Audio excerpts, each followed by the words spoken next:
नमस्कार दोस्तों, Indian news में आप सभी का स्वागत है। तो दोस्तों, भारत के मित्र इजराइल ने चीन को जो मिसाइलें दी हैं उसको लेकर भारत क्या बोला है, इसके साथ ही इजराइल ने अपने बचाव में क्या बयान दिया है भारत और अमेरिका को, इस वीडियो के माध्यम से आपको बता रहा हूं। तो चलिए वीडियो को स्टार्ट करते हैं। दोस्तों, यह खबर जैसे ही निकल के सामने आई कि इजराइल ने चीन को क्रूज मिसाइलें बेची हैं, इस खबर के आते ही अमेरिका और भारत में सनसनी फैल गई, क्योंकि दोस्तों इजराइल जो देश है वो अमेरिका का सहयोगी और भारत का अच्छा खासा मित्र देश है, जिसके चलते भारत का विश्वास भी इजराइल ने जीत रखा है। फिर भी ऐसी क्या जरूरत आन पड़ी कि इजराइल को चीन को मिसाइलें बेचनी पड़ी। और दोस्तों, इस खबर के आते ही इजराइल भी अब भारत और अमेरिका के शक के दायरे में आके खड़ा हुआ है। तो दोस्तों चलिए जानते हैं कि इन मिसाइलों की डील को लेकर इजराइल की तरफ से क्या बयान आया है। दरअसल दोस्तों, इजराइल की रक्षा विभाग की तरफ से ऐसी जानकारी दी गई कि जिस इजरायली कंपनी के द्वारा, जिसका नाम स्काई सोलर बताया जा रहा है, जिसने मिसाइलों को चीन को बेचा है,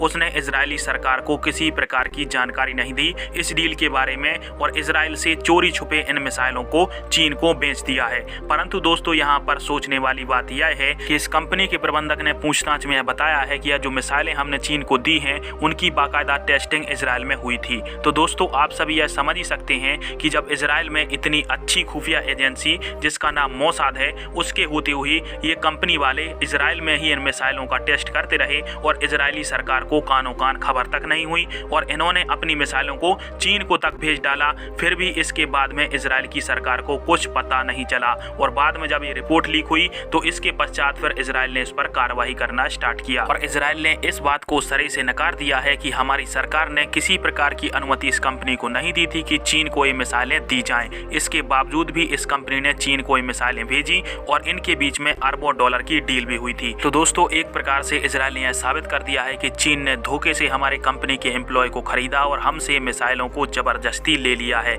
जबकि इजरायली सरकार को इसके बारे में कोई भी जानकारी नहीं थी। तो दोस्तों, इस सभी से फायदा तो चीन को ही हो गया है, परंतु सबसे बड़ा जो नुकसान या कहें घाटा हुआ है तो वो हुआ है भारत और इजराइल की दोस्ती को।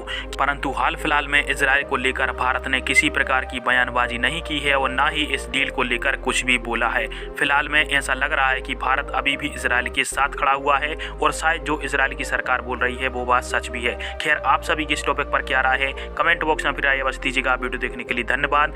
जय हिंद, जय भारत।